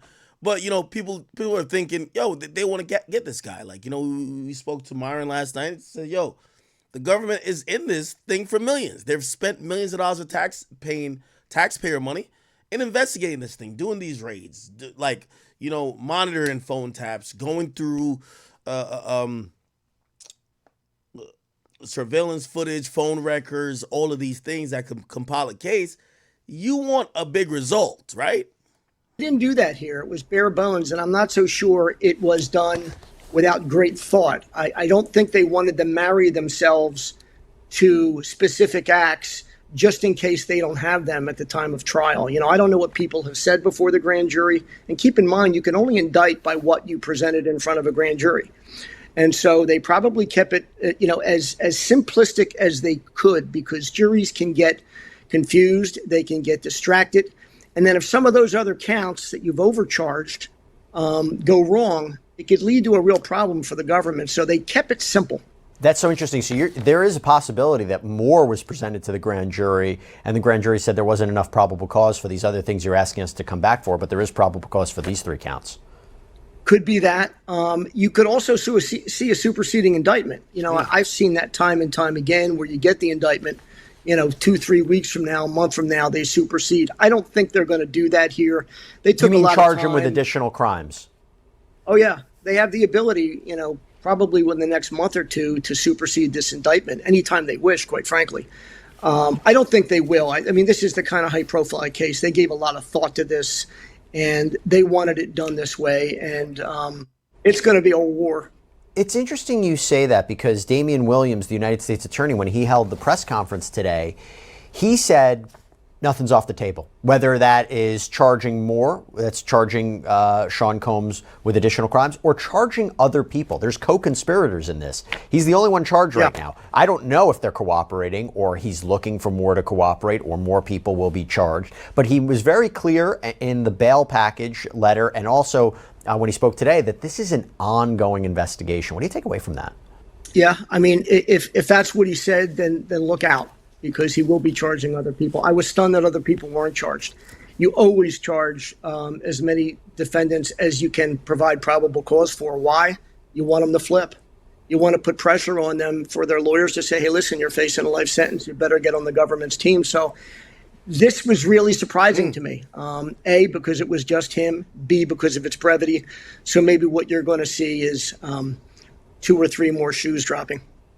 Before I get into the idea of bail, how does this case progress? When would you actually see a trial of Sean Combs on these charges, assuming, of course, that there is not a superseding indictment? You know, I don't know how fast they're moving now in the Southern District, but I assume what will happen here and what happens in a lot of these RICO cases is that the government will file or the defense will request a complex case designation. So it'll push this trial out because I'm sure the discovery is voluminous. It'll take months and months. If you're talking about tapes, if you're talking about if there are wiretaps in this case, they'll try and buy time. I could very easily see a trial not for at least 6 months, maybe even 9 months, if it's designated complex case. I don't see anybody running in here and trying this case from the defense perspective. He's got, as I said, really experienced federal lawyers, and they will take their time. They're going to want to read all the grand jury transcripts, develop as much evidence as they can to create doubt, and that's going to take months and months. What is the complex case designation? What does that mean? It just means that the discovery is so voluminous that it would take any reasonable defense team to ask for more time. You saw it recently, I think, in some of the Trump prosecutions where the defense was constantly asking for more time to prepare. I mean, a case like this, a RICO case, I've had RICO cases that have taken a year to try, so I wouldn't be surprised if it gets pushed. A lot of it depends on your judge, too. Some judges, like a rocket docket, and they like to move, so a lot TBD, but I would think it's got to be 6 months out at least. I want to talk about the circumstances leading to his arrest and indictment. So it was reported that he came to New York, knew that the charges were happening. There's been, I believe, a photograph of him in Central Park. So he was hanging out, again, knowing that this was going to happen, or seemingly knowing this was going to happen. I think it was to make the argument, the same reason I've been asked, how come Combs hasn't just left the country? He knows he's under investigation. Because if you do that, there's a chance you could be arrested, right, immediately. And I think for him, he wanted to say, I'm not a flight risk. And I think he knew he was going to be charged. But I think that for him, if he can say, I came here voluntarily, I've been cooperating, I am not a flight risk, I want bail. And the government I should tell you, the bail package that was offered, they said was insufficient. The bail package that the defense has proposed was home detention with electronic monitoring and a $50 million bond secured by Combs' Miami property. The government says that's insufficient. But I can see, again, I think that he has been trying to do everything these past few months to say, I am not a danger, I'm not a flight risk, and I'm giving you a bail package, but the government says it's insufficient. What do you take away from it? Proof is in the pudding. That's exactly what they did. I mean, they brilliantly made sure that he came to the jurisdiction voluntarily, that he made himself well known, that he was there, that he cooperated with law enforcement to the extent that he would self-surrender. All of those things will go into the analysis as to whether or not he should be released. My guess is that the bail package that they presented is certainly sufficient. He'll have to surrender his passport. And if he's put on a monitor, they'll know within seconds if he's taken the monitor off. I mean, where's he going to go? It's not that he doesn't have the resources to go other places. He just doesn't have the means, I think, to get there safely if he's under a monitor. So I think the defense really did a brilliant job of really going beyond what they had to. They could have easily said, hey, listen, he's got no prior record. He's been involved in any number of philanthropic activities. He's got a laundry list of folks that'll speak for him. He doesn't need, he could post a bond of $1 million. they went overboard because they know it's a RICO and they know they have a problem. And I think what they submitted, it's going to be hard for a judge to say that's not sufficient, I think. So in their bail package letter, right, the prosecutors say we have a number of reasons why he should not be let out. They say he's a danger to society, he's a flight risk, the weight of the charges, the weight of the evidence. This is incredibly serious. But then they say that he is engaged in bribing witnesses and obstructing justice. So they talk about how in 2016, with the Cassandra Ventura video of him allegedly beating her in that hallway at a hotel, they say that the defendant tried to bribe a security guard. And it says after the security guard refused the defendant's bribe, and after coordination between the defendant and his employees, the defendant's staff contacted other members of hotel security. At the same time, staff members were in close communication with the victim of the assault as well, all in an effort to cover up the defendant's assault and to prevent the incident from being publicly disclosed. Within days of the incident, the surveillance video disappeared from the hotel's server. That is actually very consistent with what Cassandra Ventura alleged in her lawsuit. Now, it says throughout the time period charged in the indictment, members and associates of the enterprise have reached out to multiple victims on behalf of the defendant to convince them not to report the defendant's abuse. Most recently, in late 2023, immediately following public allegations of certain of the defendant's crimes, because we know that he had been hit with a number of lawsuits at that point, including his physical and sexual abuse of women, the defendant and other members of the enterprise made repeated phone calls to victims and witnesses during which they provided victims and witnesses with false narratives of events in an apparent effort to conceal the defendant's crimes. On at least 2 occasions, the defendant recorded those calls on a co-conspirator's cell phone, thereby attempting to obscure his involvement in the obstruction. That feels like that could be a problem for him in the eyes of the judge. 99% of the cases, if that was alleged in a federal courtroom, it would be enough to hold him. You got to understand there's a statutory presumption that exists with certain crimes, and he really has the burden here, I think, of establishing that there are conditions of release that will protect the public. The one thing that federal judges, all judges, hate is intimidation of witnesses. And if they've got prima facie evidence of witness intimidation, that could be the one thing that keeps him detained prior to trial. You're absolutely right. I said this before, but I want a little bit of clarification. I looked at the law on this, and I'm reading racketeering conspiracy could be 20 years. I'm looking at sex trafficking using fraud or force or coercion, and if I read it correctly, 15 years minimum to life in prison, I guess depending upon the circumstances. Am I right that this is a situation where if he takes this to trial, and he decides to fight it and he loses and he's convicted, he could essentially be looking at the rest of his life in prison? No question about it. Federal sentencing guidelines and the way the RICO the statute is created, it allows a judge to basically say good night. Because there's a part of it, it's called, and I'm just going to pull it up here one more time. It's part of the racketeering count 1 of this indictment. It calls it the Notice of Special Sentence. Yeah, I didn't get this part. I was reading this. I didn't really get this. Factor. And that's what that is? They'll try and posture this case, depending upon what counts he's convicted of, as a life sentence. And, quite frankly, when I first looked at it, I said to myself, if he goes to trial and loses, it's for sure a 25 to life case. So the stakes couldn't be higher. Go to trial in a case like this, you lose, particularly on some of these allegations. There are not many judges in this country that would do anything else but put him in jail for what could be the rest of his life. One more question for you. We don't have a lot of information in terms of, as I said, like who is cooperating, what this is based off of.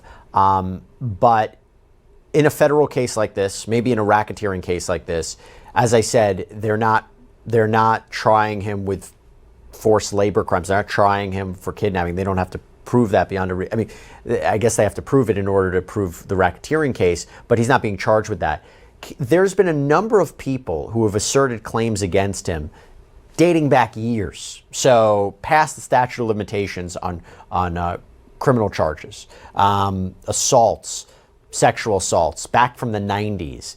Can prosecutors, federal prosecutors, use those allegations that might otherwise be time barred in a federal indictment like this? Sure. Just consider what happened in the Cosby case. Not the trial I had, but the second trial after the hung jury. They tried to introduce evidence of other victims that weren't ever charged. And those crimes were, 20, 30 years old. Federal prosecutors have the same luxury. There's a rule of evidence, as you probably know, Rule 404B, and a judge will have to conduct a balancing test should the government seek to introduce what we call other crimes evidence. And if it is relevant, if it's probative, if it creates a signature, that's really what you would need here. Signature crimes that mirror almost hauntingly the crimes charged here. But they've got to, it gets a little difficult when they're older and when they're aged. And in the federal courts, they usually err on the side of caution and not allow a lot of that evidence. But I guarantee you they're going to be trying to introduce it here. And to be clear, not everything that was alleged in those complaints is a part of this. There was an allegation that he was soliciting minors, and that wasn't a part of this. So I imagine prosecutors were kind of key in what they wanted to use and not. That really shocked me. I really was surprised that I didn't see any accusations involving minors. I had thought that was going to be the linchpin to this prosecution. So, you're right. If they have that evidence somewhere and witnesses can come in and testify, you may see a superseding indictment on that precisely. Maybe they were protecting child victims, and maybe they just didn't have it. I don't know, but I was really expecting to see that, and that would have been a death knell for him. Because that's why it was so hard to defend R. Kelly, right? He couldn't say these were sexual, consensual encounters. Here you made an interesting, and to go full circle, if you're talking about defending Sean Combs, you have to tell this jury one day, listen, this is a different environment. This was parties. It's maybe not a party you went to, but it doesn't make it a crime, right? And that's what you would have to argue. And just to go full circle here, defending a Sean Combs, that is a different kind of beast than defending John Smith, right? When you're defending somebody that high profile, accused of, not every day that somebody would be charged with allegedly engaging in freak-off sessions and having people set up the hotel rooms and bring all the lubricant and all these things. It's really disgusting stuff. So how do you communicate that to a jury one day and say, listen, my client is like anybody else. He's innocent until proven guilty, but he's different, right? Yeah, defending celebrities is really, really difficult. Put Simpson aside for a second. It really is a difficult chore, particularly when you have to swallow the obvious here. He's acting horribly. He's on videotape, beating women up. You've got firearms. You've got drugs. You've got horrific behavior. Juries don't empathize with people that make millions and billions of dollars getting away with stuff. So it's a difficult case for people who have that kind of wealth and money and opportunity to live a decent life. So juries, at least in my experience, again, put Simpson aside for a second because that was a murder case and that was, maybe he didn't do it. But when you've got bad conduct like this and they're a celebrity, it's not a fun place to be. And look, I would say, just to end with this, it's exciting from a legal point of view to see how this progresses. There's a number of different legal issues, but I read these cases from the very beginning, and these allegations are horrific. And I said this before when I was on air, that this is a step in for the victims in this case, or the witnesses in this case, or the alleged victims. This is, they would say, a step in the right direction, right? But this also has to be really tough for them, because now they might have to testify. This is being amplified, and this is not going to be easy for the people who were involved. This is a reason why a lot of people don't come forward. Damian Williams was asked, how come he was never charged before? Well, maybe people didn't feel comfortable coming forward before. And look, Sean Combs is innocent until proven guilty. But if these allegations are true, I also have to think how difficult this must be for the people who are involved. I couldn't put it any better. Put it any better. As has been said many times. Who's his attorney? I like his demeanor. look like a nigga who would defend the mob boss. What's his name? I want to follow him. His name is Brian Mana. You know, my favorite defense attorney is still my boy Bradford Cohen. But yeah, this nigga look like it's like a mob boss type of guy right here. What's his Instagram? I'm finna follow this motherfucker. Is this him? No. Hey, let me know what's his Instagram. I want to follow him. Okay? All right. You know, for real legitimate victims, sometimes they're raped a second time at a trial. So, yep, there you go. Stay well. Brian, thank you. Okay. By the way, just to let everybody know, I'm trying to be impartial here. I'm not, you know, I want to be very, you know, open and honest with y'all. I'm not sticking up for Diddy or nothing like that. But I don't want to try to railroad him. I know we've gone with narratives that he's already guilty. Shit, I think he's kind of guilty, right? But it's like, I also want to be a little bit fair. So don't think if I show anything that is maybe complimentary of him, that's not me riding for him. Just letting you know, okay? I just don't want to be very biased, okay? That being said, I seen a post that was kind of going a little bit of viral. Someone is defending him. So again, this is not my opinion. This is someone else. I spilled liquor on my drone. It's like mad sticky. Okay. I'll read what this person said. And it looked like some people agreed with him. It says, just read the Diddy indictment. What a travesty of justice. The charge is basically that he got women to have sex in freak-offs with male prostitutes that he liked to watch. Drugs were involved. He allegedly lured them with promises of romantic relationships and help with their careers as if these are crimes. They were basically girlfriends he threatened to cut off. The indictment keeps talking about psychological manipulation and emotional abuse. Nowhere does it include any kind of non-consensual activity. The indictment keeps saying he ensured the compliance of women with drugs, but gives no indication he forced anyone to take them.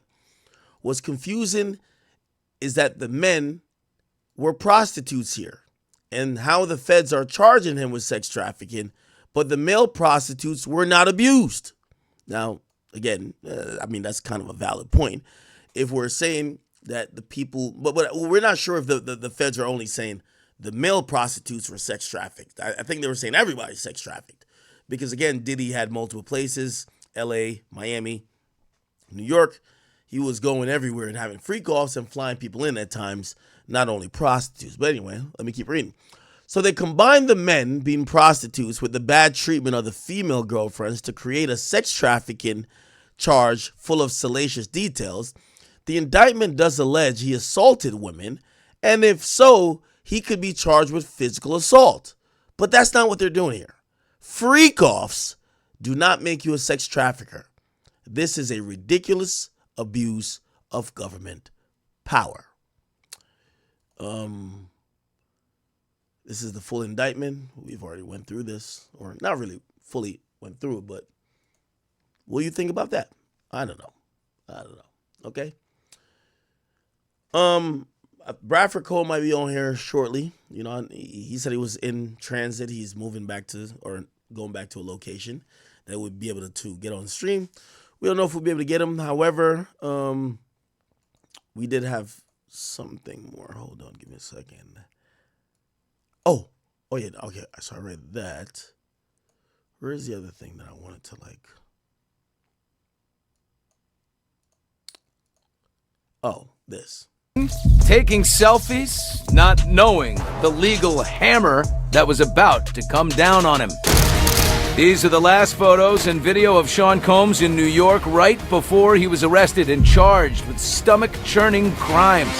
A case his attorney insists Diddy will win. He's going to fight this with all of his energy and all of his might. Combs faced a judge inside this federal courthouse in New York just hours after authorities laid out their case in a shocking 14-page indictment. Kim, how you doing this morning? We were there as some of Diddy's kids arrived. Combs pleaded not guilty in court And now we're going inside the explosive document, alleging Combs abused, threatened, and coerced women and others around him to fulfill his sexual desires, protect his reputation, and conceal his conduct. Prosecutors claim that abuse was verbal, emotional, physical, and sexual. Combs can be seen grabbing Ventura and throwing her to the ground. The indictment specifically references this surveillance footage uncovered by CNN showing Combs assaulting his then-girlfriend Cassie Ventura. In 2016, he offered this apology just days later. My behavior on that video is inexcusable. And the legal papers mirror multiple lawsuits filed against Diddy in the past year, accusing him of engaging in prostitution, narcotics offenses, kidnapping, arson, bribery, and obstruction of justice. Diddy had also been seen in Central Park just hours before his arrest.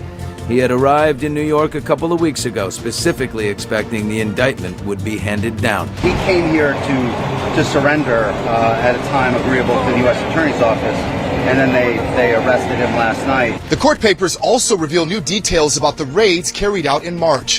One here at his home in California, the other in Florida. Diddy's ex, Misa Hilton, posted the surveillance video from inside his Holmby Hills mansion to Instagram. It references electronic incriminating recordings Diddy allegedly made of what are being called freak-offs, elaborate and produced sex performances that Combs arranged and directed for his own pleasure and as collateral to silence his victims. As alleged, the freak-offs sometimes lasted days at a time, involved multiple commercial sex workers, and often involved a variety of narcotics, such as ketamine, ecstasy, and GHB, which Combs distributed to the victims to keep them obedient and compliant. Thousands of items used in those freak-offs were seized in those military-style coast-to-coast raids. I won't permit it. I wanna quit it. I wanna fight you. It could cost the billionaire hip-hop mogul everything. He faces life in prison, and prosecutors are asking for him to forfeit any property or assets used in the commission of these alleged crimes. He could also face additional charges. Prosecutors showed pictures of the weapons and ammunition taken during the raids, including a drum magazine and AR-15s. We are committed to bringing justice to everyone who's been victimized by the defendant. I expect a long battle with a good result for Mr. Combs.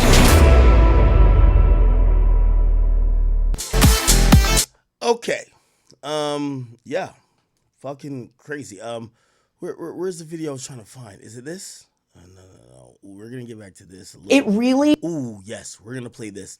So there's a legal expert who's gonna be trying to break this down, and we get it. Really quickly. I'm sorry. Yo, for all the people who just caught merch, I just want to give y'all a shout out really quickly. Yo, Christopher, thank you for the you cop like 2 items. Most you cop 3 items. Thank you. Boubacar. I never heard a name like that, but salute to you. You cop 4 items. Raheem, my boy, cop 2. Hansel, copped 1. T1C3. Everyone knows every time Diddy's name comes up in something, it's always some freaky issue by the sea, man. Now, in what's new, you feel me? Now, new information's coming out. Diddy lost a lawsuit where he essentially owes $100-something million. That person, I'm not gonna lie, bro, you're never seeing that money. It's sad to say. You're never ever seeing that money ever. Yeah. It's the Diddler. You're never seeing that money. Got some of the best lawyers in the world. He's a billionaire. Still, supposedly. You feel me? He's liquidating his assets now. Selling houses and doing all that. But bro, you're not seeing any money. Like, Diddy's, the only reason he won the case because Diddy just never went to court. That's it. But it's your boy Big Act News. Make sure you like, comment, subscribe, and let me know how you guys feel about everything. And I'm out.